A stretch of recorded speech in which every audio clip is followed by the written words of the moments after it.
Welcome to this week's Eco Talk Rewired podcast, all about the news from the industry here in the UK. Welcome, Neil. Morning, guys. Happy Friday. Happy Friday. Yeah. We're here again for this week's episode. Yeah, we certainly are. We've got some more interesting stories this week. Yeah. We've got 4 or 5 stories to cover.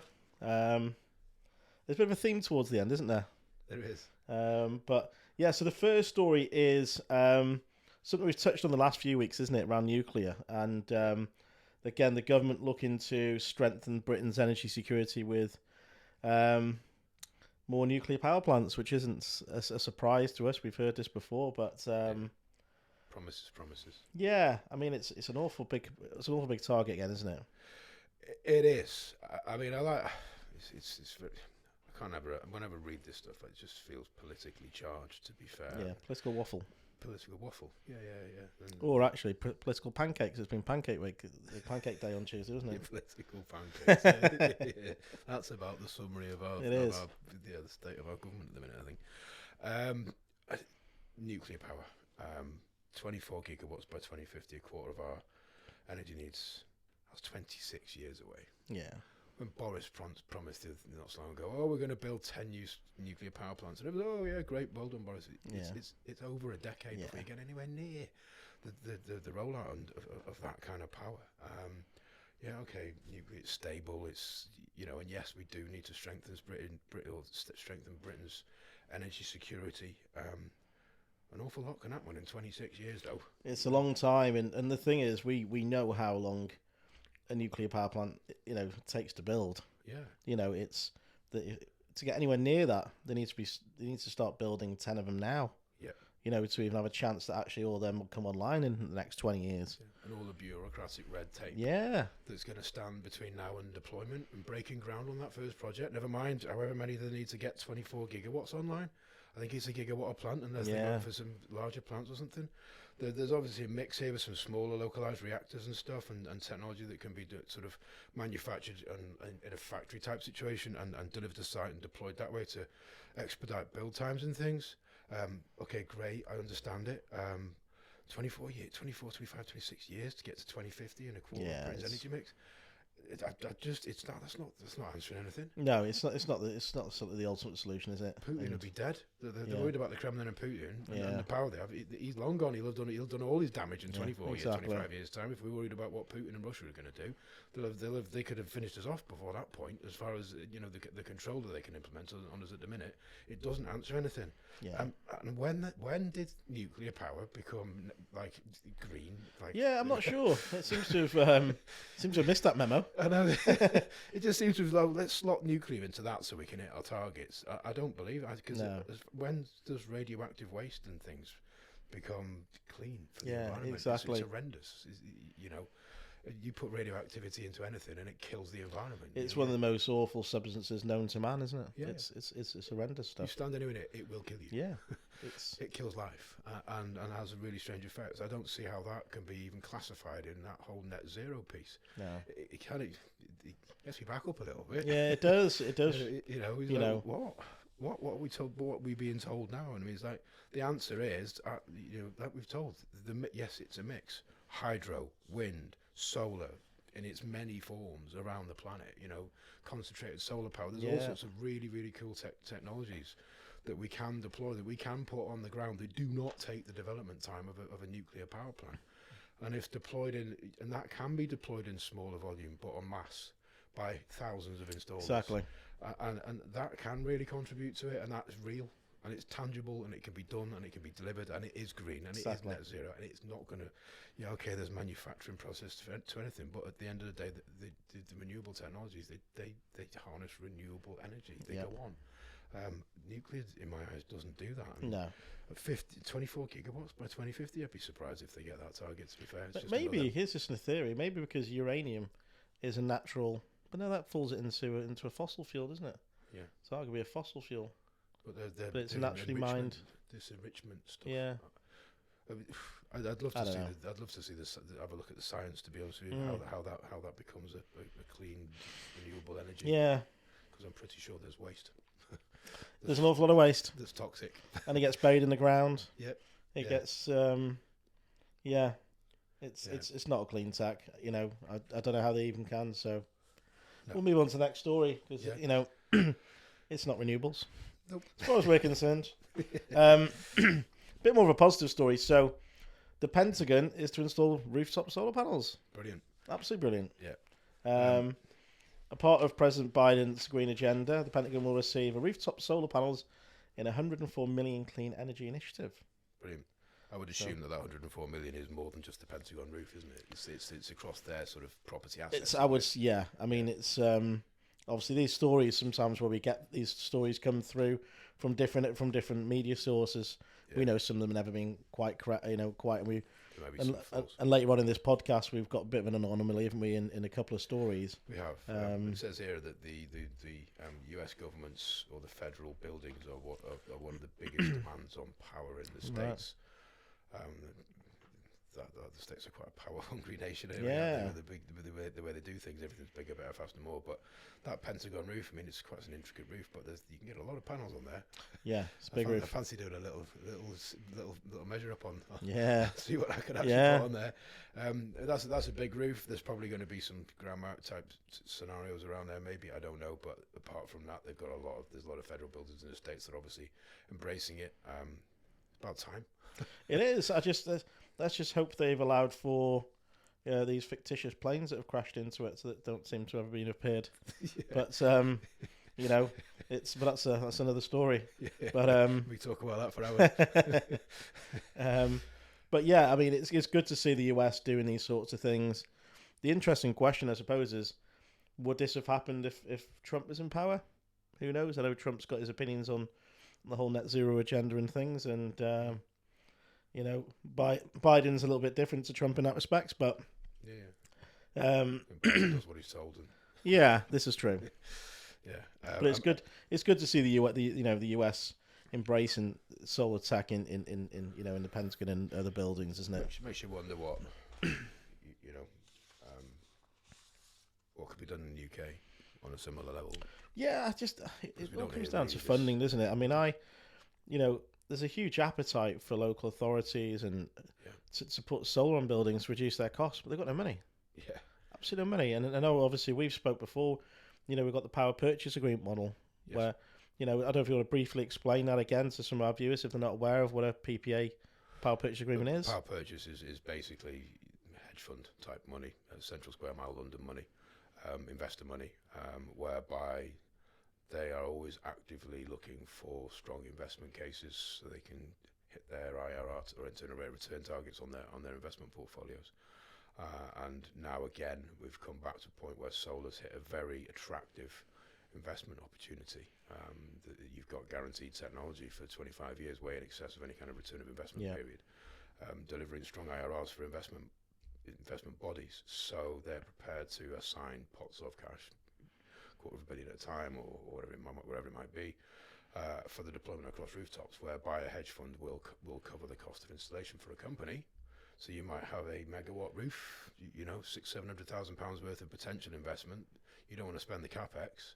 The hedge fund will deploy the solar on the building and then agree a power purchase from the sale of the power that the solar produces to the end client or the property tenant, which basically means that the tenant or the business owner would realise an immediate saving, because the power from the solar comes in about 7, 8, 9, 10p cheaper than what they're buying from the national grid. They recognise an immediate saving without having to invest their own capex, and that agreement sits off balance sheet, so it's not debt on the balance sheet. So it's a very clean investment opportunity a very clean opportunity for business owners to realise some very quick high figure savings. And it's perfect for local authorities, isn't it? Yeah, it would be perfect. Free solar panels.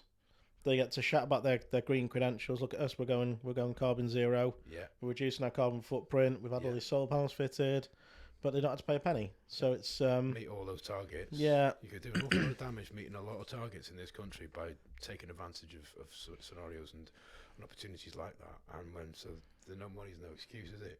No, it's not. It is frustrating that there is a huge appetite for solar, but the funding's not there, isn't it? And it's getting deployed in other bit.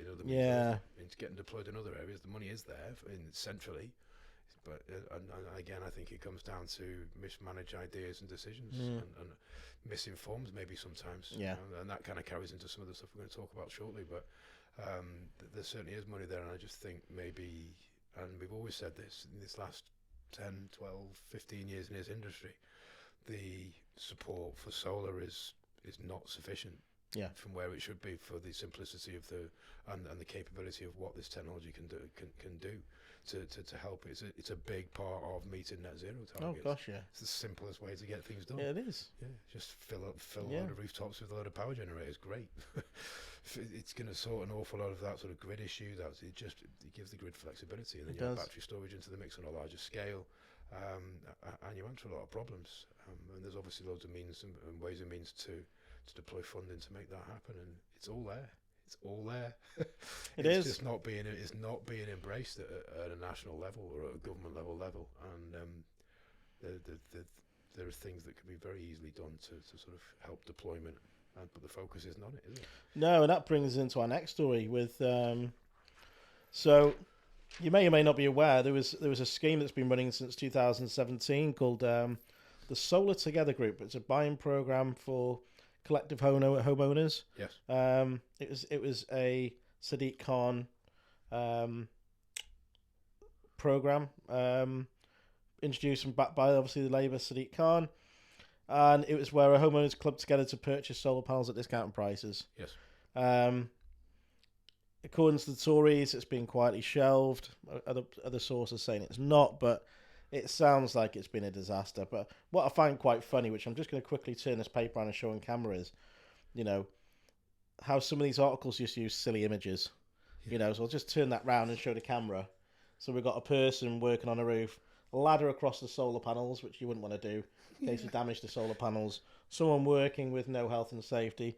What looks like some sort of power cable running up the roof to do some work on the actual panel.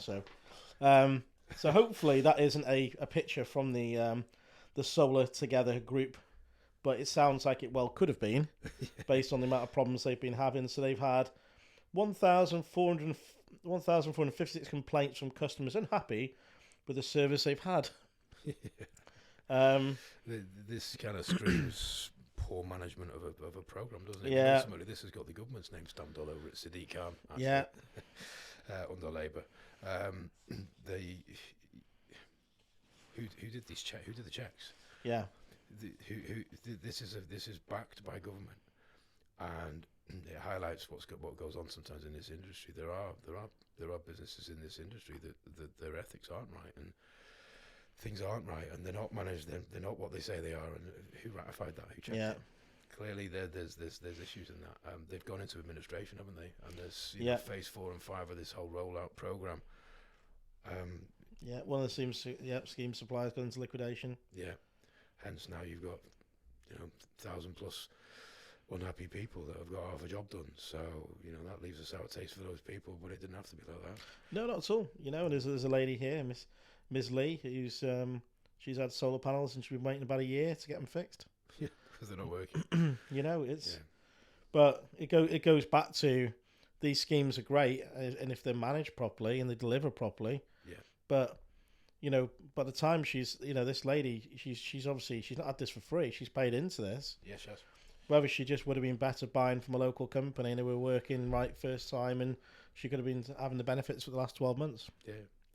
So maybe there was a discount. Who knows what that discount? I've not seen what that program looks like, to be fair, to see what those kind of discounts they were offering.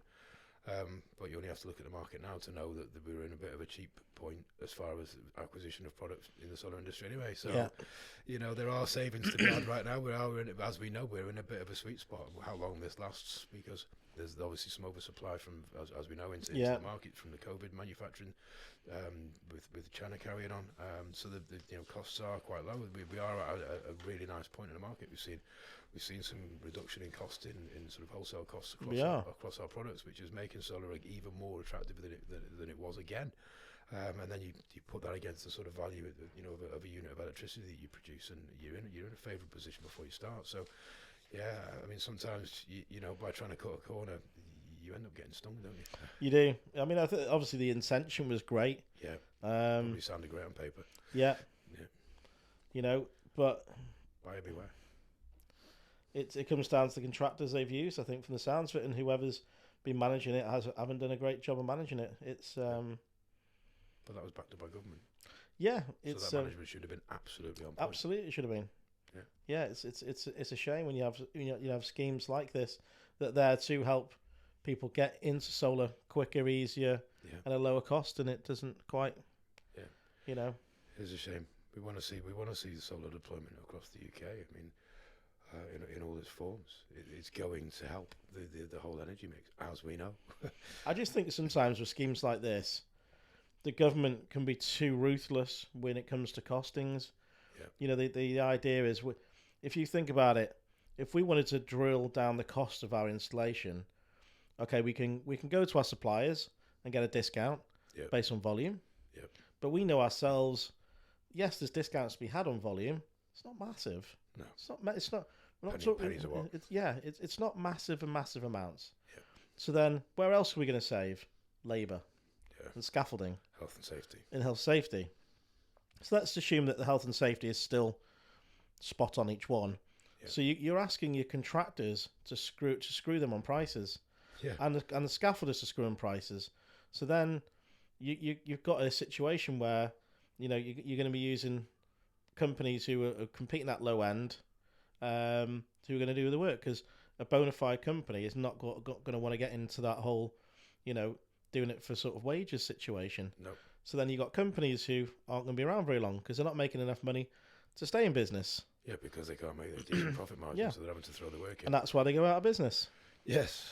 Yeah, there you go. I've seen it with in other formats. Here in Wales, there was a company not too far from here who were involved in helping to upgrade Welsh homes in the Welsh home quality standards, upgrading the kitchens, bathrooms, and the electrics into current living standards. Yeah. And the margins are so tight. Yeah. It's so easy to lose money. Yeah. And next thing, one bad job, out of business. Yeah. And the problem is you've tendered for the work, and then you're trying to look at cost savings, and what happens in the end? The homeowner consumer, is the one that gets inconvenienced ultimately as well. Yeah. So these schemes are great in principle, but I think the only way, like I said, to drill the prices is to screw everyone along the way. Yeah. Well, what you're going to get then? You're going to get a screwed product. Yeah. Poor installation levels, poor service, poor quality levels. Yeah. And that's the thing we've always tried to do is, we've been in this, as a long time. You've got to earn a reasonable margin. Sustain business. Of course you have. Because you've got to. So you can be around to support everybody future. Exactly. Yeah. There's no point us doing a load of work and then just disappearing. That's not helpful to anyone.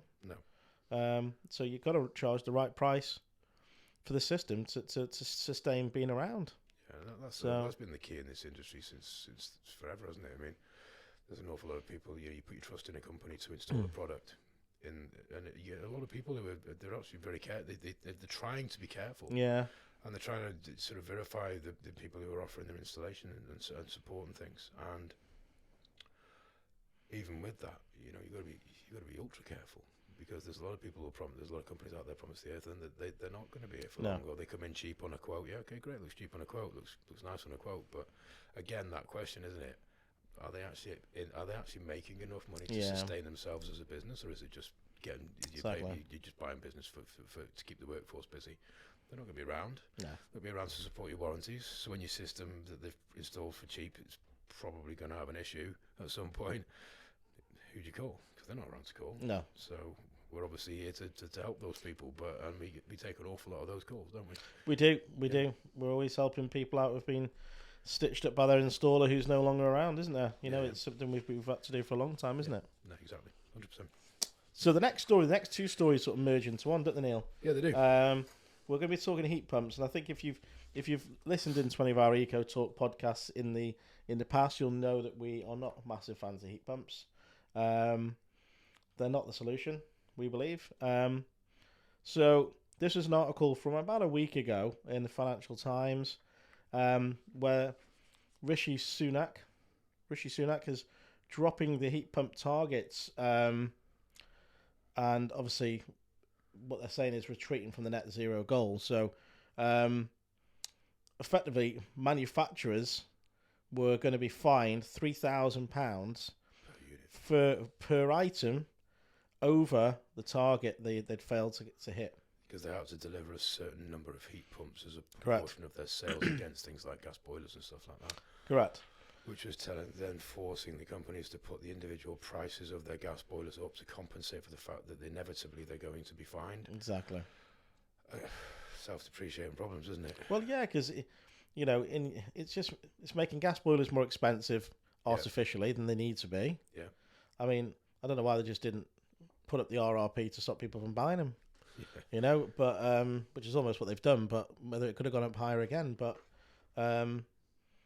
this is very similar to Russia going back on the electric car agenda, doesn't he? Yes. So it does sound very similar to that. It does, doesn't it? It makes you wonder whether he's starting to realise that heat pumps aren't the answer.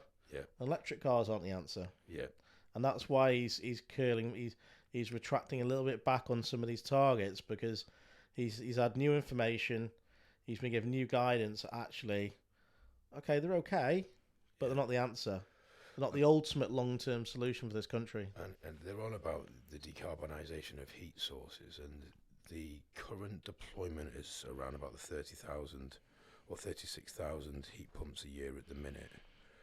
And they want to hit us. And there's actually an anomaly between this article and the There next is, yeah, you spotted that. Yeah, that they want to hit an installation capacity of 600,000 heat pumps a year by the year 2028. That their grants are higher than they've ever been, £7,500 or 50%, up to £7,500 for a heat pump installation. Actually, a heat pump installation can come in quite considerably more than that. But this kind of, I think we should kind of break this now into that next article because it's all very relevant. To be fair, it is. 600,000 heat pumps. The issue is, as you just said, Gareth, heat pumps are not the answer. No. And what's been happening is an awful lot of heat pumps being deployed in people's homes are being over-promised on their efficiencies and undersized for the property. In that eventuality, what you find is that you end up with a home that's not warm enough. Yep. A heat pump is going to work probably really well in a nice brand new passive level built house. Once you start to move away from those parameters, you start to lose your efficiencies. Yep. Certainly middle of winter when it's really not that warm outside and the heat pump's got to work really, really hard. The answer to that is to increase the capacity of the heat pump, which now increases the running costs, which now increases the installation costs, and obviously chips away at the feasibility of the technology. In the research based on how the heat loss was calculated within the properties, there was a 59% of homes where basically the benefits of the heat pump was overestimated. 59% of homes overestimated. Staggering. Can you imagine if we had 59% of our customers we've overestimated their solar in the last 15 years? We probably wouldn't be here now. We'd have been shut down. So that's an outrageously high number of overestimation, which tells me that these things are just getting thrown in because it's fed by a government scheme, which is off kilter in the first place. There's a story. I went to see a customer the other week. He was interested in some infrared technology, and he had a heat pump installed. And I said to him, "I've had a heat pump installed." I went, "Have you?"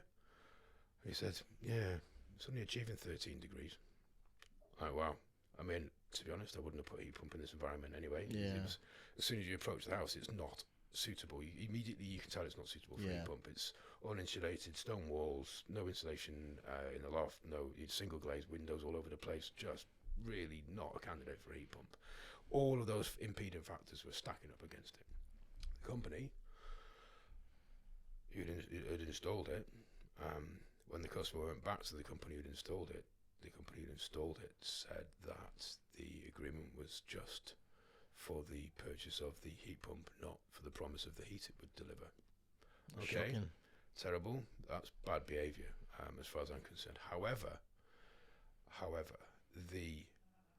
where I feel that the biggest fall down on that is that they should have known better. Yeah. They knew full well what that heat pump was going to deliver. So now the customer's looking, and that's a classic example of a heat pump. It's delivering 13 degrees. 13 degrees. Shocking. If you are 13 degrees in your house in the middle of winter, you are cold. Oh yeah. That is cold. That is like literally you haven't had the heating on. Cold. No. You know the house feels. Might as well not bothered. You may as well exactly. Hammering through power. That will have hammered through power to get to even achieve that because it'll have to work at absolute maximum capacity. And I think that's obviously quite an extreme example, but I think that's obviously that's highlighted in this that you know. Even if you if you're used to 21 degrees and you're only getting 17 degrees, you're going to feel pretty cool. It's not doing the job. You've not got comfortable environments, so it kind of points to the technology not being there yet. And as we've always said, there's a gap in it, isn't there? It's not quite there. The tech's not quite there. We're deploying to it. It's being deployed at this level too early, and I think too much is being expected of it. But again, this is poorly informed. But this is coming from government, and they're heavy on this whole heat pump thing. Yeah, okay, decarbonising heat, but okay, in order to decarbonise heat, you actually have to solve the problem, not create a new one. Because now we're going to have 600,000 homes a year.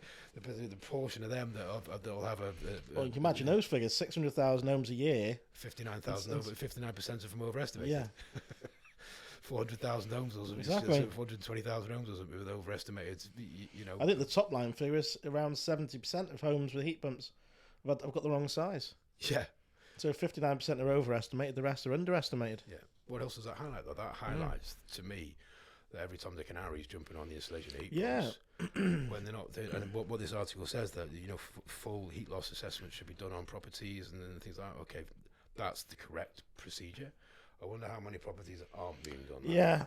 And we need an awful lot more people in this. We need an awful lot more people in this sort of renewable industry, but they're coming in, and I don't think there's training involved in the program. No, there's just everything's just getting thrown into it at 100 miles an hour, and so the government's got behind it. They're deploying a load of money into the industry, so that everyone's kind of jumping on the bandwagon. And yeah, we can install a heat pump, but not doing the correct.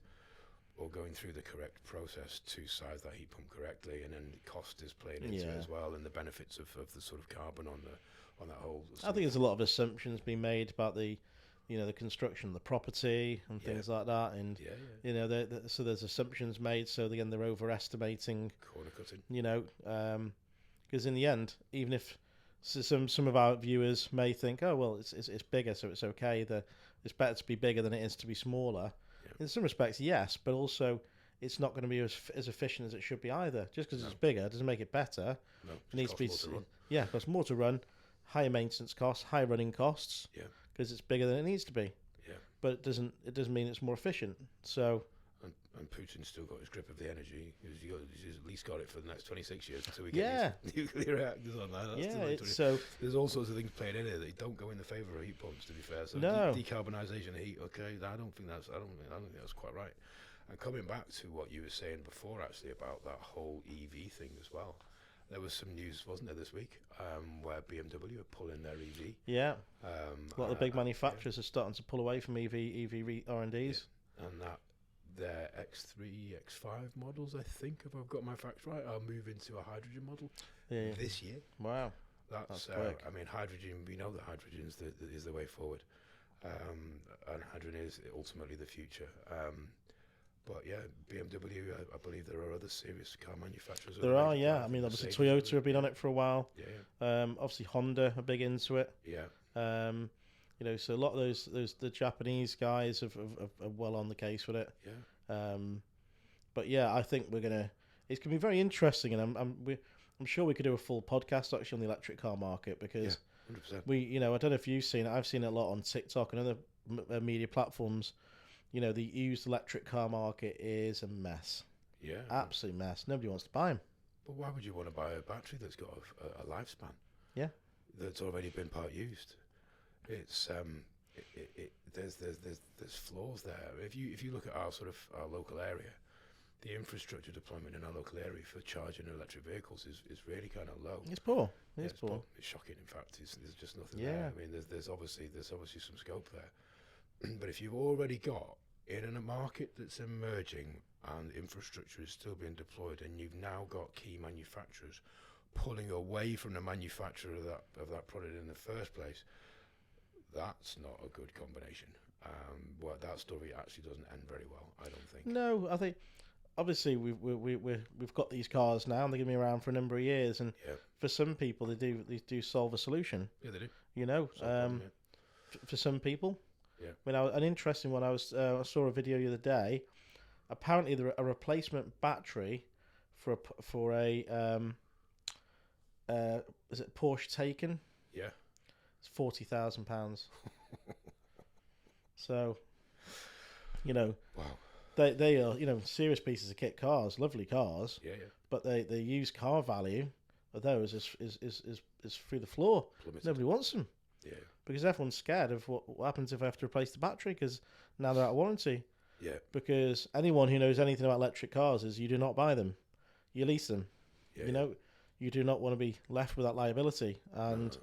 you know, Tesla are making more and more electric cars than they ever have. I think it's like 1 million cars a year or something, or something. Yeah. So maybe it's even more than that. It's a staggering number. Hasn't Elon also said he's about to transition to hydrogen, though? I believe so. I'm just still trying to clarify. I did a TikTok on it the other day, and I was still trying to clarify the data source on that. Okay. Sounded a bit wild. Yeah, it was on a number of different news outlets, but again, the whole fake news agenda. Yeah, but it was said, but whether it's true. Okay. But the reality is, lithium, you know, it's an expensive product to mine. And Dirty to mine. It's you know, and that's been one of the things I think a lot of people who aren't a fan of the net zero and the green agenda have always had with electric cars, haven't they? Yeah. That they're dirty. They're not clean. They're dirty. Yeah. The amount of fossil fuel, you know, in the end, to make lithium, you have to have huge dump trucks, quarries, huge machinery, burning thousands and thousands of gallons of diesel a day to produce it. So how can that be clean? Well, it's not. But then also, if you've got a lifespan, then it's actually quite, by all accounts, it's quite a short lifespan, I suppose. And if you look at the depreciation in the value of the car, and then need a replacement battery, the disposal of the existing batteries, there's a big question mark over that. The manufacturing process of these things, and then there's short lifespan, and then actually now nobody wants them because they're second hand, and there's a short-lived battery. There's some major factors to play into that economically. I think that there is. I know.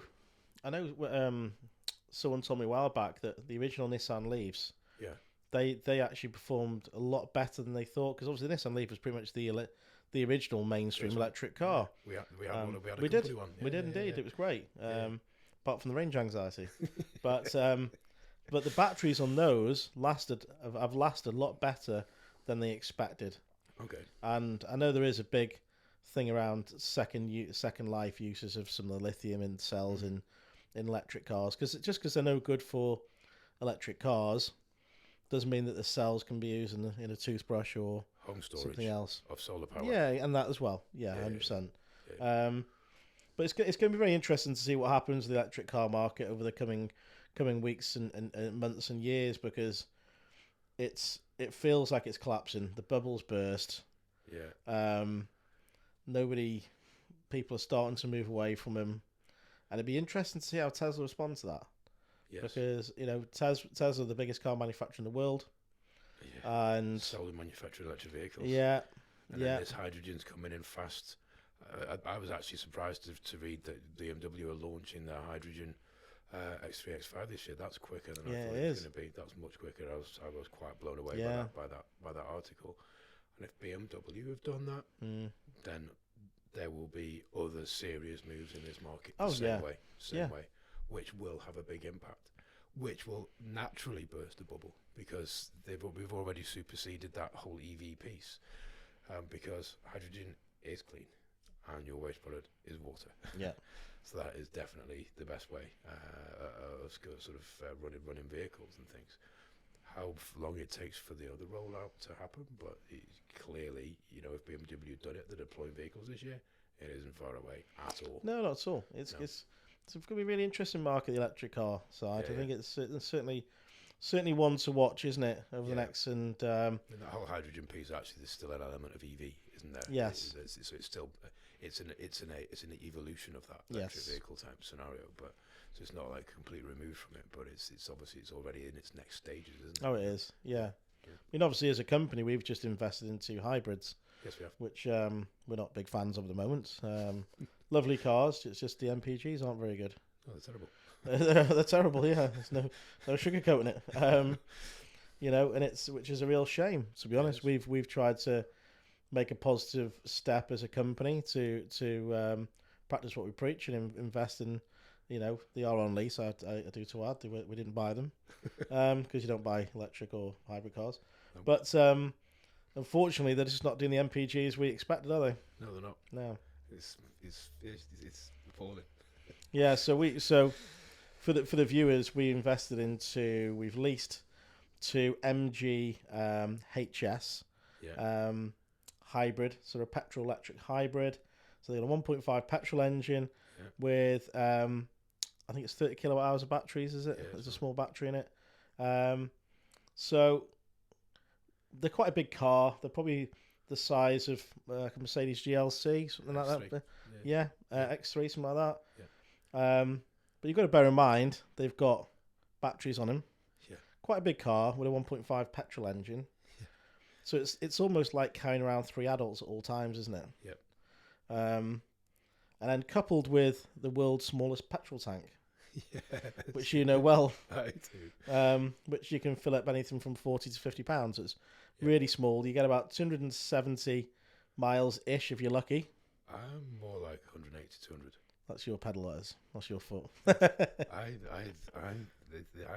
just toot along generally, but I'm achieving some pretty low mileage as a general rule of thumb. If I look at my averages and stuff. Fueling up every day. It's not great. So we've got those cars going into MG the end of this month. So we checked over, and then we'll be putting in a formal complaint for to have them sent back. Is our plan, and then we'll reevaluate and look at something else, whatever that might be. I mean, I think it's a little bit early to start looking at something else quite yet until we know these things are going to be going back, but. I can see a dispute coming our way. Yes, so can I. But as far as I'm concerned, the MG website, and we did look into this at the time, and I remember having conversations with you when we were looking at what we're going to get. Promising some serious range. Yeah, they were offering it. They claimed 155 miles per gallon WLTP. And I know car manufacturers always exaggerate their, miles per gallon efficiencies. So we never expected to get 155. Gosh, no. That's sell sheet stuff. Yeah. But I would have expected to have got 60 to 70. Yeah, fairly comfortably. Yeah, which is under half. Yeah. But we're realistically getting half of that again. Yeah. We're getting about 30. Yeah. Which is shocking. It's terrible. I mean, I think I'd done 1,590 miles or something in the thing, and I'd filled the car 8 times. Ridiculous. Like 8 times. It's like 8 times what? Yeah. So it's like eight lots of best part of 50 quid. It's a lot. So it's 200 miles to a tank of fuel. Yeah, it's shocking. They're costing us a lot more money than we did before. Yeah. I think I was expecting to get in that car and like put a tank of fuel in it and kind of still be sitting on some tank of fuel by the end of the week. Yeah, I would expect that as well. Oh wow, this is brilliant on fuel. That's what I was expecting. Yeah, that's what I was expecting from it, and it's quite the contrary. It is. It's so that we'll keep everyone updated on that because that's going to be an interesting how that pans out, I think. And but I think that's it for this week's episode of Eco Talk Rewired. Make sure you're following us on all our platforms. Make sure you like and make sure you're subscribed so you never miss an episode. We'll see you in the next couple of weeks. Goodbye.